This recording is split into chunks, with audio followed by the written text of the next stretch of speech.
हर हर महादेव. ओम नमः शिवाय. हे आहे मंदिर भीमाशंकरचं. इथे आम्ही दर्शन घेतलं, मुख्य दर्शन घेतलं. स्पर्श दर्शन इथे खूप गर्दी होती पहिल्या श्रावण सोमवारी. तर इथे आम्ही खडतर पायी प्रवास करून गेलेलो, तर आम्हाला फक्त मुखदर्शन मिळालं. हा आहे आमचा ग्रुप, 15 जणांचा ग्रुप आहे. गडावर गेल्यावर आम्ही हे फोटो घेतलेले आहेत. तर इथे बघू शकता मागे शिव मंदिर आहे. तर इथे आता आमचा सुरुवातीचा प्रवास चालू होतो. हे समोर दिसतो तो गड भीमाशंकरचा गड आहे. हा लांबून घेतलेला फोटो आहे.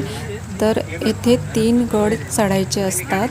बघू शकता छान धुकं आलेलं आहे आणि निसर्ग सौंदर्य खूप छान आहे. इथे आम्ही पायी प्रवासाला सुरुवात केली.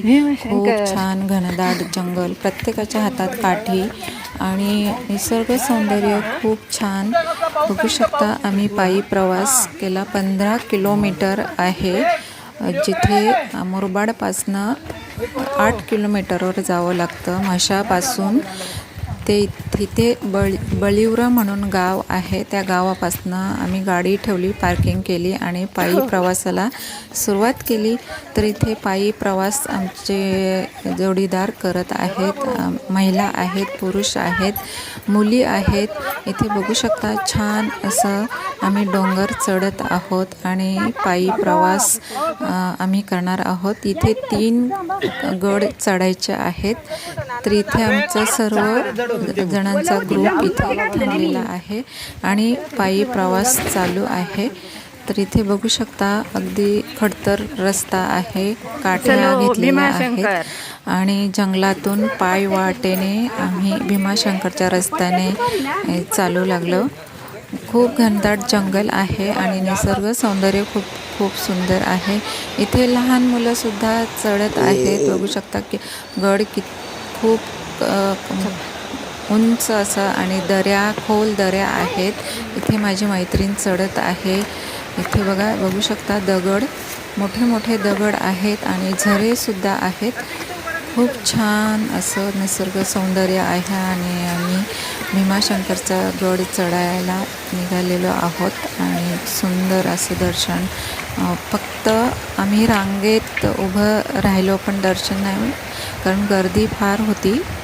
तर तिथे आम्ही मुखदर्शन घेतलं. बघू शकता मोठे मोठे दगड आणि औषधी वनस्पतीसुद्धा ह्या डोंगरामध्ये आहेत.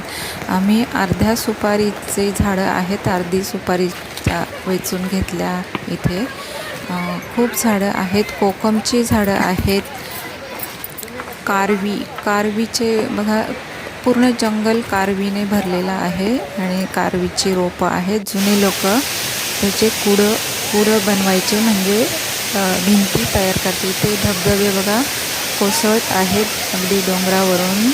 छान दगड मोठ्या मोठ्या दगडावरून झरे कोसळत आहेत. अगदी शिवच्या गंगा कोसळत आहे, अगदी धबधबा गंगा कोसळत आहे. मोठे मोठे दगड आणि रस्ता बघू शकता किती खडतर आहे. अशा रस्त्याने आम्ही जात आहोत आणि हा एक झाड आहे, पूर्ण त्याच्यावर हिरवळ आलेली आहे आणि एकही पान नाही आणि खूप सुंदर दिसत आहे. लांबून घेतलेला आहे हा फोटो. तर धुकंसुद्धा खूप आहे तिथे, कारण खूप उंचावर आम्ही चढत आहोत. बघू शकता खूप खडतर असा प्रवास आणि घनदाट जंगल. बघा रस्ता किती घनदाट आहे आणि एका पायी वाटेने आम्ही चालत आहोत आणि धुकासुद्धा खूप आहे. वर ढग आलेले आहेत, ढग जसे काय डोक्यावर आलेले आहेत. एवढं सुंदर दृश्य होतं ना, जसं काय आम्ही ढगातच आहोत. तर इथे माझी मैत्रीण चढत आहे आणि इथे धबधबे बघा, शिवगंगा, जटेतून शिवगंगा वाहत आहे असं दृश्य दिसत आहे. इथे भरपूर लोक चालत आहेत. ती एक पायवाट आहे. खूप अशा डोंगर, दऱ्या, झरे, निसर्ग सौंदर्य खूप सुंदर आहे. इथे बघू शकता कसं अगदी मोठे मोठे दगड आहेत. पायवाटेने आम्ही निघालेलो आहोत आणि अशा दगडातून रस्ता आम्ही काढत आहोत. इथे बघू शकता अशा सिंगल रस्त्याने चालायचं आहे. इथं उगम पावले ना. जवळजवळ 15 किलोमीटर आम्ही पायी प्रवास केलेला. इथे धबधबे सुंदर वाहत आहेत. अगदी खूप छान निसर्ग सौंदर्य बघू शकता. खूप मनमोहक दृश्य आहे. अप्रतिम असं दृश्य. धुके आलेले आहे वर. इथे कारवीची रोपं आहेत आणि खूप छान फुलझाडं सुद्धा आलेली आहेत. इथे आमचे जोडीचे मुलं मुलींनी धबधब्यांवर आंघोळ्या केल्या आणि फोटोसुद्धा घेतले. खूप छान धबधबे कोसळत आहेत. बघू शकता च्या जटेतून ही गंगा वाहत आहे. खूप सुंदर अप्रतिम असं दृश्य आणि गंगा वाहत आहे. बघू शकता खूप छान असं दृश्य आहे. खूप छान असं दृश्य आणि आमचे जोडीचे लोक इथे आराम करत आहेत. इथे बसलेले आहेत. सगळे लोक अगदी थकलेले आहेत एवढं डोंगर चढून.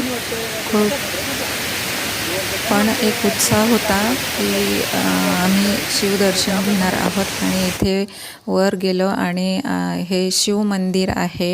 इथे बाजूलाच भीमा नदी उगम पावते, पण तिथे आता कठडा बनवलेला आहे. या अगोदर ते उघडं होतं.